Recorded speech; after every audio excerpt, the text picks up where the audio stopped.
and welcome to this video brought to you by That Maths channel. This is one video in a series of 5 looking at questions and topics that you are very likely to be asked in the new Maths GCSE.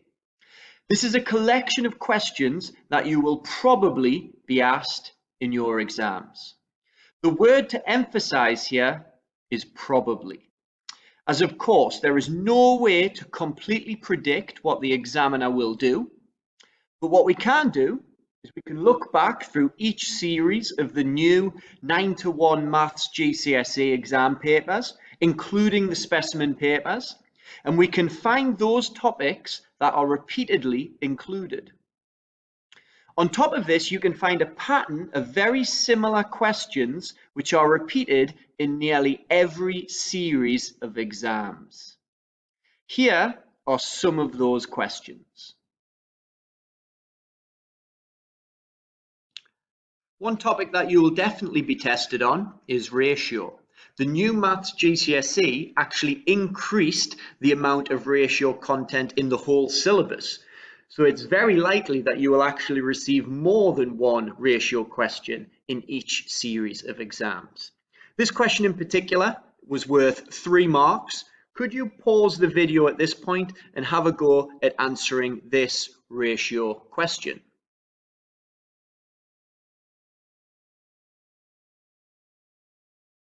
Okay, welcome back to the video.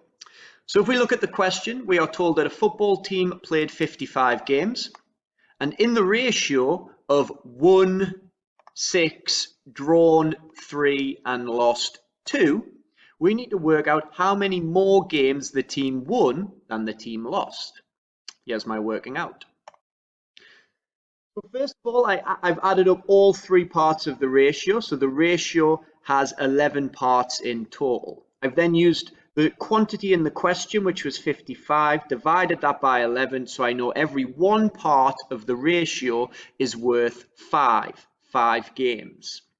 I then went ahead and multiplied all 3 sections of the ratio, but the 2 I'm actually interested in is this side here, which is going to tell me how many games they won, which was 30, and this side here, which tells me how many games they lost, which was 10. So then I can go ahead and do a little subtract to tell me that they won 20 more games than they lost. Very well done if you were able to set your working out like this in order to pick up all 3 marks. Another topic that you will definitely be questioned on is solving equations. The complexity of the equation that you're asked to solve does differ from test paper to test paper, but at least we are fully aware that we are definitely going to have to solve some equations.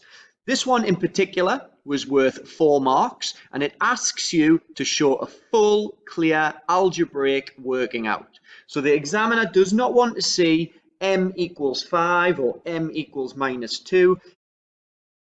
The examiner wants to see your full working out. Could you pause the video and have a go at this question now?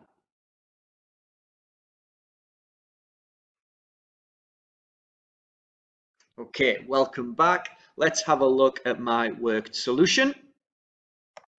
And it looks like this. So we start with the original equation and we're trying to solve for m. First thing I've done, I've multiplied both sides by 3. So this 3 has essentially moved over here to be placed on the outside of the brackets, and I'm then going to expand the brackets here to be left with 21 minus 6m. I've still got 2 m's involved in my equation, and really I only want 1, so I'm going to move the m's onto this side. So I'm going to add 6m to this side as well as adding 6m to this side. At the same time, I've subtracted 9 from here and balanced it on the other side by subtracting 9. That leaves me with 10m equaling 12, and I want to know what m is, so I divide both sides by 10, and that tells me that the value of m is 1.2, or you may have left your answer as a fraction, 12 over 10. You may even have went ahead and simplified that fraction further.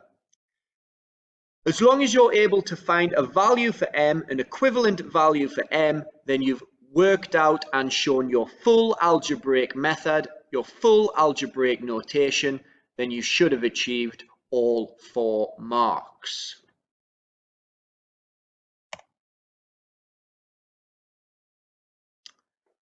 Another topic that seems to be favoured by the examiners at the minute is simplifying algebraic fractions. This question in particular gives you an algebraic fraction and all it says is simplify fully.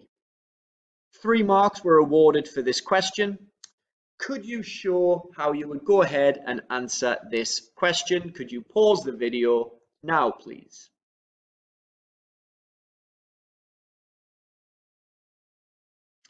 Welcome back. Let's have a look at my solution. It looks something like this. So one thing to notice is straight away my attention is drawn here. 4x squared minus 25. This is a squared value and this is a squared number. So we're thinking about the difference of 2 squares. So I can go ahead and rewrite the denominator as 2x minus 5, 2x plus 5. On the top, I can already remove x as a factor, which is what I've done here to leave me with a quadratic expression up here. I can then take that quadratic expression and I can factorize it using whatever method of factorizing you're comfortable with. And then that will come out as 2x plus 5, 3x minus 1. If I place that back into the numerator, like I've done here, you will see that we're left with a 2x plus 5 on the top and a 2x plus 5 on the bottom, which can cancel each other out, leaving me with my fully simplified fraction. X, and then in brackets, 3x minus 1, all over 2x minus 5. So your aim in this question is to get to this point here when you can cancel something from the numerator and the denominator in order to present a simplified fraction. Very well done if you were able to achieve all 3 marks in that question. Thank you for watching, and remember, practicing past paper questions is easily the best way to be successful in GCSE Maths.